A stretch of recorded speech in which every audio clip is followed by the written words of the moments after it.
फायदा आप जो अडानी अंबानी का 11 लाख करोड़ रुपया आपने जो माफ किया है, आप वो क्यों माफ कर रहे हैं? उनको किस चीज़ की कमी है?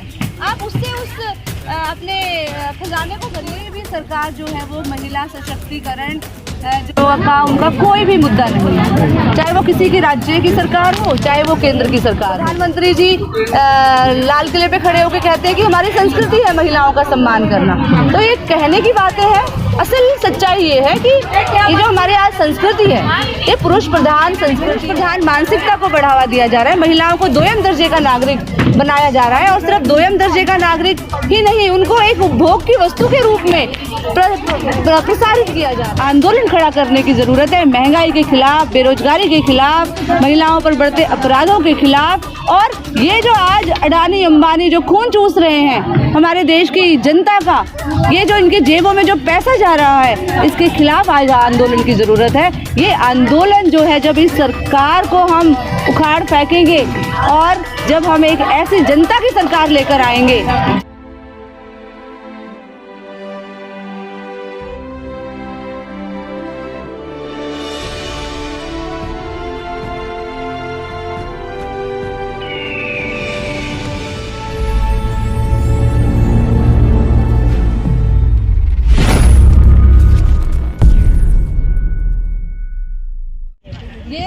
बिल्कुल आप देख रहे हैं कि घरेलू हिंसा हो, चाहे बलात्कार के मामले हो, इन सब में एक बहुत ही अध्ययन आ चुके हैं कि 95% जो इजाफा हुआ है वो शराब के कारण, नशे के कारण हुआ है, महिलाओं में अपराध के। लेकिन आज आप देखो, दिल्ली सरकार एक शराब जो है फ्री में बांट रही है। इसी तरीके से केंद्र की जो शराब नीति है वो जो उसका भी हम लोग विरोध करते हैं। और सरकारें कहती हैं कि शराब से सरकार को फ़ायदा होता है। तो भाई वो फ़ायदा आप जो अडानी अंबानी का 11 लाख करोड़ रुपया आपने जो माफ़ किया है, आप वो क्यों माफ़ कर रहे हैं? उनको किस चीज़ की कमी है? आप उससे अपने खजाने को भरिए ना। ये 50% देश की आबादी की सुरक्षा को हाशिए पे रखकर आप अपना खजाने को भर रहे हैं। ये किसी भी लोकतांत्रिक देश की सरकार नहीं ऐसा कर सकती। जिस तरह से सरकार दावे करती है महिला को पावरफुल बनाने की बात करती है और सारे दावे करती है महिलाओं को आगे बढ़ावा, एक तरफ ये आंकड़े, तो सरकार क्या इस मामलों में? देखिए, आज कोई भी सरकार जो है वो महिला सशक्तिकरण जो का उनका कोई भी मुद्दा नहीं है, चाहे वो किसी की राज्य की सरकार हो, चाहे वो केंद्र की सरकार हो। कोई सरकार आज महिलाओं की सुरक्षा के मामले में कोई भी विचार नहीं कर रही है। ये सिर्फ महिला जो मुद्दे, ये जो लोग जो स्लोगन देते हैं कि जहाँ हुआ बहुत हुआ महिलाओं पर वार, अब की बार ये सरकार हमें चाहिए, हम महिलाओं का सम्मान करते हैं, ये सब चुनावी वायदे हैं इनके, ये सब चुनावी बातें हैं। अगर इनको सचमुच में ही महिलाओं से लेना देना होता तो ये संसद में वो पॉलिसीज लाते जिनसे कि महिलाओं पर अपराध रुकते।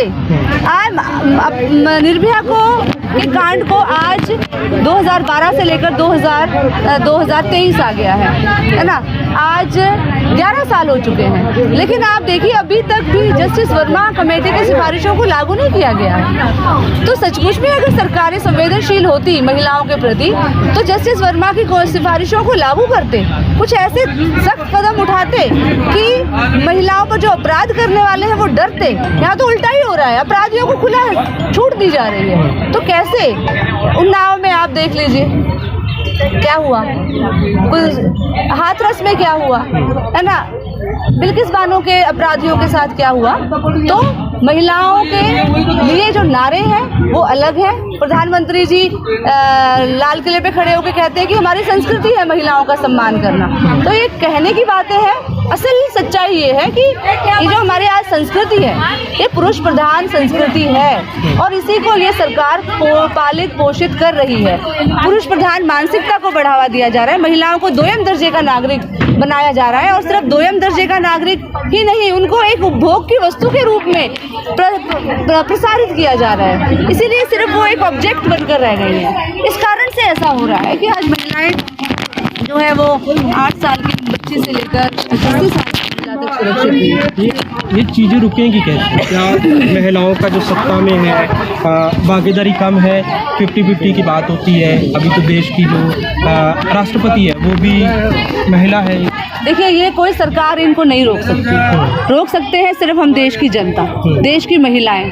जब हम संगठित होंगे, एक देश भर में सामाजिक और सांस्कृतिक आंदोलन चलेगा, पूरे देश भर में। आप देखिए ना, हमारे सामने कितने बड़े बड़े वो हैं, एग्जाम्पल्स हैं। आपने शाहीन बाग आंदोलन देखा, किसी महिला के साथ कोई क्राइम नहीं हुआ। क्या वहाँ पर पुरुष नहीं थे? क्या वहाँ महिलाएं नहीं थी? रात भर आंदोलन चलता था, लेकिन सारी महिलाएं सुरक्षित थी वहाँ पर। किसी महिला के साथ कोई घटना नहीं घटी। 1.5 साल तक किसान आंदोलन चला, किसी महिला के साथ ऐसे आपराधिक घटना जो है वो नहीं घटी। तो आंदोलन जो है वो, जब हमारा समाज एक सामाजिक समस्या को लेकर जब हम संगठित होते हैं, उसमें हमारी संस्कृति में भी परिवर्तन आता है। तो आज एक उन्नत संस्कृति की ज़रूरत है, उन्नत नैतिकता की ज़रूरत है।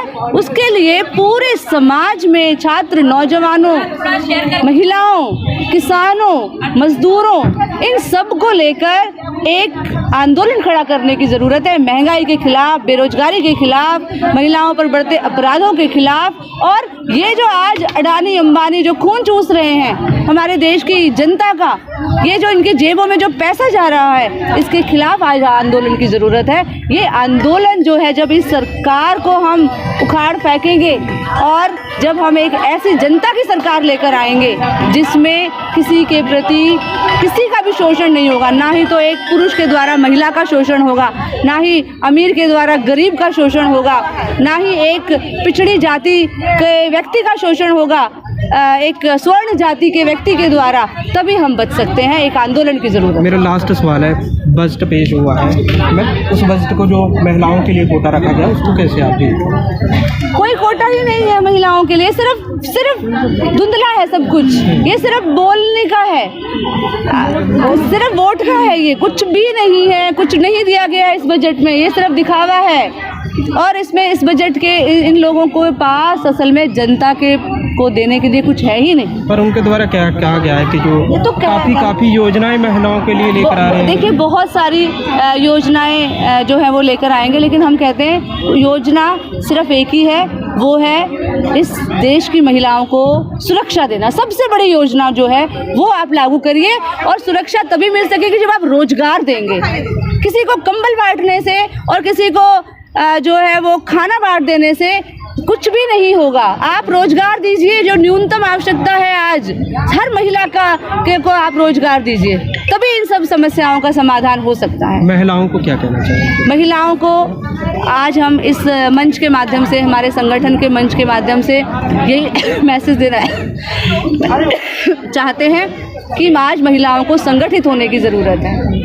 एक सही विचार, एक सही संगठन के तहत महिलाओं को संगठित होने की ज़रूरत है, क्योंकि एक एक करके हम अपनी समस्याओं का समाधान नहीं कर सकते। और दूसरा, अगर महिलाएं ये सोचें कि खाली महिलाएं लड़ के हम अपनी समस्याओं का समाधान कर लेंगी, नहीं, हमें इस देश के तमाम छात्र, मजदूर, नौजवान, किसानों की समस्याओं के साथ लड़ना होगा, कंधे से कंधा मिलाकर, तभी महिलाओं की समस्याएं भी सॉल्व हो सकती हैं, अलग से नहीं हो सकती। हम नारीवादी नहीं हैं कि हम नारियों का ही आंदोलन चलता रहेगा और नारियां जो है वो पुरुषों के खिलाफ लड़ेंगी, नहीं। आज लड़ने की ज़रूरत है, महिला और पुरुष दोनों को मिलकर ये जो शोषणकारी जो व्यवस्था है, जो खून चूस रहे हैं पूंजीपति वर्ग हमारा, आज उसके खिलाफ एक लड़ाई लड़ने की ज़रूरत है, जिसमें सबको इकट्ठे होकर लड़ेंगे, तभी हम महिलाएं अपना अधिकार जो है वो ले सकते हैं।